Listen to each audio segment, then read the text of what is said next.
ခင်ဗျားတို့က2024နဲ့25အရန်ကိုမြန်တယ်လို့ထင်နေရင်2026ကကမ္ဘာကြီးရဲ့ take off phase အချိန်ဟုန်နဲ့မြင့်တက်မဲ့အစင်းလို့ပြောလို့ရပါတယ်အရင်က AI ကကုညီယုံတက်တက်ပဲဘေးကနေပြီးတော့မှ Copilot တို့ ChatGPT တို့မေးရင်းကနေအလုပ်လုပ်သွားမယ်အစားအခုက singularity လို့ခေါ်တဲ့အဆင့်ကိုစနေပါပြီအဲ့ဒါဘာလဲဆိုတော့ AI ကလူသားတွေတဲ့ပုံမြန်တဲ့နှုံးနဲ့သူ့ဘာသာသင်ပြီးတော့မှသူ့ဘာသူပို့ပြီးကောင်းအောင်လုပ်လာတာဖြစ်တယ်ထပ်ခါတလဲလဲလုပ်နေရတဲ့ repetitive အလုပ်ကျွန်တော်ခဏခဏပြောတဲ့အလုပ်မျိုးတွေကို AI က10ဆမြန်ပြီးတော့မှ10ဆတက်တာစွာနဲ့အစားထိုးတော့မှာဖြစ်ပါတယ်ဒါ6နေတာမဟုတ်ပါဘူး reality ဖြစ်လာတော့မှာပါဒါကြောင့်မလို့ဒီ ship ပြောင်းလဲမှုအကြီးမှာနောက်ကောက်ချက်မကြံခဲ့ဖို့အတွက်နဲ့ကျွန်တော် survive ဖြစ်ဖို့အတွက်ဆိုရင် AI ကိုဘယ်လို leverage လုပ်ရမလဲဆိုတာကိုအခုတည်းကနေလေ့လာထားပါမယ်။ဤပညာတွေကိုကြောက်တဲ့သူတွေကကြာရှုံးပြီးတော့ဤပညာကိုခိုင်းတတ်တဲ့သူတွေက2026မှာနေရာရလာမှာဖြစ်ပါတယ်။ဒါကြောင့်ဒီလိုပြောင်းလဲမှုကိုအမိလိုက်ဖို့အတွက်ကိုကျွန်တော် Simon Tuta Channel ကို like and share လုပ်ပေးပါ subscribe လုပ်ထားပေးပါကျွန်တော်ရဲ့ Simon Tuta Facebook page ကိုလည်း follow လုပ်ထားပါ2026မှာကျွန်တော်အတူတူ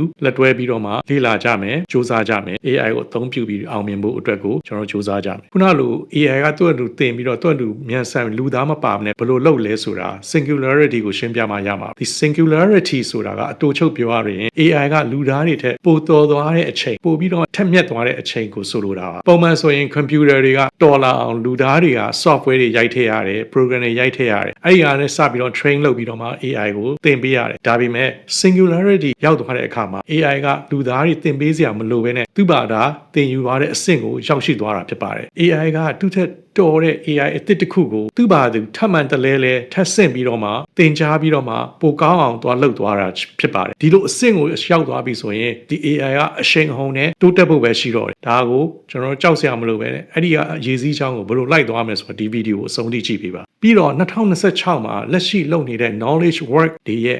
90% ကို AI က automate အလိုလျောက်လုပ်သွားမှာဖြစ်ပါတယ်အဓိကအချက်ကတော့ဒီ remote training test လို့ခေါ်တဲ့အရာဖြစ်ပါတယ် Zoom meeting တွေမှာစကားပြောနေတဲ့လူကလူသားအစ်စ်လားဒါမှမဟုတ် AI ကဖန်တီးထားတဲ့ avatar twin လားဆိုတာခွဲခြားလို့တောင်းတမရတဲ့ခေတ်ကိုရောက်ရှိသွားပါလိမ့်မယ် remote training test ကိုကျွန်တော်အနေနဲ့ရှင်းပါတယ်1950တော့မှာ AI ကို introduce လုပ်လာတဲ့ Alan Turing ဆိုတဲ့ပုဂ္ဂိုလ်ရဲ့တင်ပြချက်တစ်ခုဖြစ်ပါတယ်ဘာလို့တင်ပြလာလဲဆိုရင် the imitation game အရာလူသားအစ်စ်ဟုတ်လို့မဟုတ်ဘူးစစ်ဆေးရမယ့် test ကိုသူက remote training test လို့နာမည်ပေးထားပါတယ်လူဘာဖြစ်လို့လဲဆိုတော့ခေတ်တစ်ခုရောက်သွားတဲ့အခါမှာဒီ AI ကအရန်ထူးချွန်လာပြီးတော့မှစက်ရုပ်တွေဖန်တီးထားတဲ့ရုပ်သံတွေနဲ့လူကဲသို့ဖြစ်လာတဲ့ဥမာအမူအရာတွေပြောဆိုတွေလေးသံလေးယူလေးသိန်းကပါတကယ်လူသားအစ်စ်ကလေးတို့ train ပြီးတော့မှ intelligent တွေထည့်ပေးတဲ့နိုင်တဲ့ kit တစ်ခုကိုရောက်လာတဲ့အခါမှာဒါကိုဆိုလိုပါတယ်အဲ့ဒါကကျွန်တော်တို့အခုရောက်နေပြီဖြစ်နေပါတယ်သုံးချနေပြီဖြစ်ပါတယ်ဥပမာအားဖြင့်ကျွန်တော် Synthesia Beyond Present နဲ့ Heygen ကဲ့သို့သော company တွေက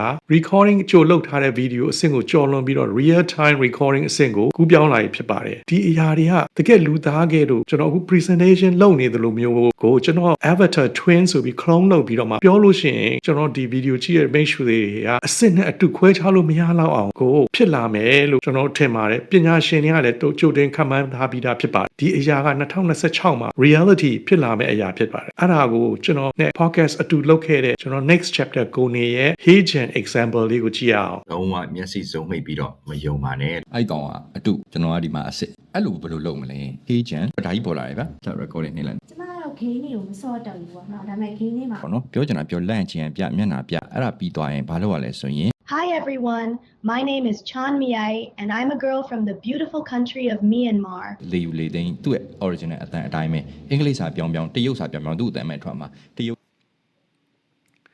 ကောင်းပြီ2023နဲ့2025နဲ့တော့မတူတော့ဘူးခု2023မှာဆိုလို့ရှိရင်ဒီဗီဒီယိုတွေက2စက္ကန့်နဲ့5စက္ကန့် delay ရှိတယ်အခု2025အဆုံး2026မှာ real time 0.1 second လောက်ပဲ delay ရှိတော့တယ်ပြီးတော့ expression တွေ appearance တွေကလည်းအရင်တော့2023မှာဆိုလို့ရှိရင်နည်းနည်းတစ်လိုမျိုးဖြစ်ပြီးတော့မှအခုဆိုရင် photo elastic micro expression တွေတောင်မှရလာပြီဖြစ်ပါတယ်တန်ဘိုင်းကိုကြည့်မယ်ဆိုလို့ရှိရင်လည်း2023မှာ robotic monotone ဖြစ်ပြီးတော့မှ2025အနောက်ပိုင်းတို့2026မှာ emotionally expressive ထုံးနေတကယ်လူသားကဲလို့ကျွန်တော်အတန်ဆိုကျွန်တော်အတန်ခေါလုံးနေကိုနေဆိုကိုနေအတန်ခလုံးနေခင်ဗျားတို့အတန်နဲ့ပြောဟန်ဆိုရနေတော့ရလာပြီဖြစ်ပါတယ်ဒီ knowledge ဘိုင်းကိုကြည့်မယ်ဆိုရင်2023လောက်မှာ web data တွေကိုပဲသူကကူးယူပြီးတော့မှပြောတာဖြစ်ပြီးတော့မှအခုကျတော့ deep enterprise company တွေကနေပြီးတော့မှတကယ်ကို deep knowledge တွေကိုရလာပြီဖြစ်ပါတယ်ဒါကြောင့်မလို့အခုချိန်ကစပြီးတော့ကျွန်တော်အလုပ်ကိုင်တွေက credential ဘွဲ့လက်မှတ်ထက်ကို agency ကိုလုပ်နိုင်တဲ့အစွမ်း portfolio ပေါ်မှာမူတည်လာပါတော့မယ်ဖြစ်ပါတယ်ကိုယ့်ရဲ့ workflow တွေအခုတွေကစပြီး AI နဲ့ချိတ်ဆက်ပါ automate လုပ်တင်တာကိုလုပ်ထားပါကြိုတင်ပြင်ဆင်ထားပါလို့ပြောချင်ပါနောက်အပိုင်းတစ်ခုက $1 billion single person company ဒါဘာပြောတဲ့ဆိုတော့ဝန်ထမ်းအများကြီးမလိုတော့ဘဲနဲ့ပဲတူဦးတဲ့နဲ့ $1 billion လောက်ရှိတဲ့ startup company တွေပေါ်လာတော့မယ့်အကြောင်းကိုဖြစ်ပါတယ် quantization နဲ့ ternary computing လိုမျိုးနည်းပညာတွေကြောင့် AI model တွေကအရင်ကတည်းကအစ100လောက်ပုံမြန်ပြီးပို့ပြီးတော့ထိရောက်လာမှာဖြစ်ပါတယ်ဒီ ternary computing ဆိုတာကျွန်တော်တို့အခုလောလောဆယ်သုံးနေတာက binary computing ဖြစ်ပါတယ်1 and 0နောက်ပိုင်း computing မှာဘာတွေဖြစ်လာနိုင်လဲဆိုတော့ ternary computing ဆိုတာက0 1 and 2 digit ပို့လာမယ်ဖြစ်တယ် digit ပို့လာတဲ့အစပေါင်းများစွာ computing power တွေများလာပြီးတော့ AI တွေကပို့ပြီးတော့ထက်မြက်ပြီးတော့တော်လာမှာဖြစ်တာကိုရှင်းပြထားတာဖြစ်ပါတယ်။ကြည့်ရသင်က vibe code ပဲသုံး AI agent တွေကိုပဲ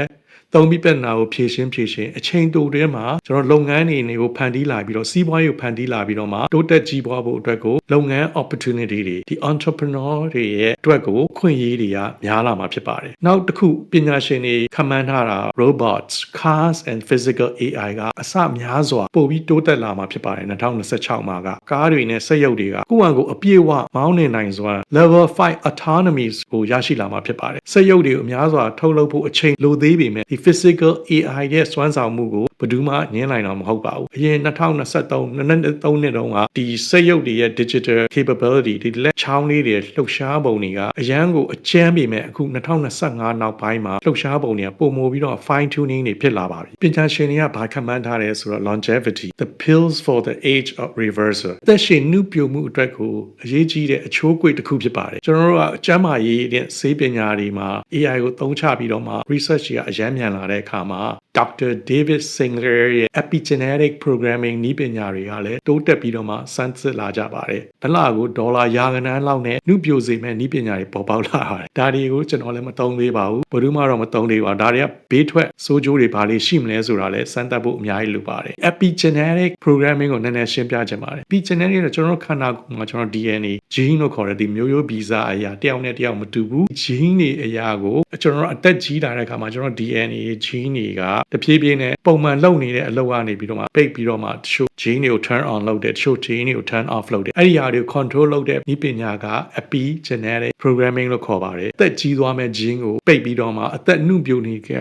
အခါတုန်းကသုံးနေကြ gene ကိုပဲပြန်ပြီးတော့လုပ်ဖို့သက်ကြီးစေတဲ့ gene တွေကို lock လုပ်ဖို့ block လုပ်ဖို့အတွက်ကိုစမ်းသပ်ပြီးတော့အောင်မြင်မှုတွေရရှိနေပြီဖြစ်တာကိုသက်သေပြမှုတွေကိုကျွန်တော်တို့တွေ့ရှိရပါတယ်ဒီနည်းပညာတွေကကျွန်တော်တို့ နဲ့အတူရှိနေမဲ့အတွက်ကြောင့်မလို့ဒီ future ကကျွန်တော်တို့ နဲ့အတူပဲကြိုက်သည်ဖြစ်စေမကြိုက်သည်ဖြစ်စေရှိနေမဲ့ဖြစ်တဲ့ကြောင့်ဒီနည်းပညာတွေကိုအမြဲတမ်းလေ့လာရမှာဖြစ်ပါတယ်ကျွန်တော်ဒီ2026မှာဘာဆက်လုပ်သွားမလဲဆိုတော့ကျွန်တော် website တစ်ခုကို Simon Tuta website တစ်ခုကို launch လုပ်ပါမယ်တိစောက်ပြီးတော့မှကျွန်တော်ရဲ့ lecture notes တွေကိုအလွယ်တကူ download လုပ်လို့ရအောင်ကျွန်တော်ရဲ့ PDF note တွေကို email နဲ့လာပြီးတော့မေးစရာမလိုဘဲနဲ့အလွယ်တကူ download လုပ်လို့ရအောင်ပြင်ဆင်ထားပါတယ်ဒါကိုမကြာမီ release လုပ်ပေးပါမယ်အဲ့ဒီအပြင်ကိုကျွန်တော်နဲ့ video တွေကိုကြည့်ရှုနေတဲ့မိတ်ဆွေတွေအားလုံးအလွယ်တကူ communication လုပ်လို့ရအောင်မိကုန်းတွေမေးလို့ရအောင်လဲ Simon Tuta web portal website ကနေပြီးတော့မှစကားပြောလို့ရအောင်ကျွန်တော်စီစဉ်ပါမယ် AI engineering ပြီးရင်ကျွန်တော်ဒီ AI engineering ဆိုတဲ့စာအုပ်နဲ့ပတ်သက်ပြီးတော့မှကျွန်တော်တို့ AI engineering ကိုစပြီးတော့မှအတူလေ့လာဖို့အတွက်ကို video တွေ lecture တွေအတူတူကျွန်တော်လုပ်သွားဖို့အစီအစဉ်ရှိပါတယ်ဒါကြောင့်မို့ကျွန်တော် Simon Tuta YouTube channel ကို subscribe လုပ်ထားပါ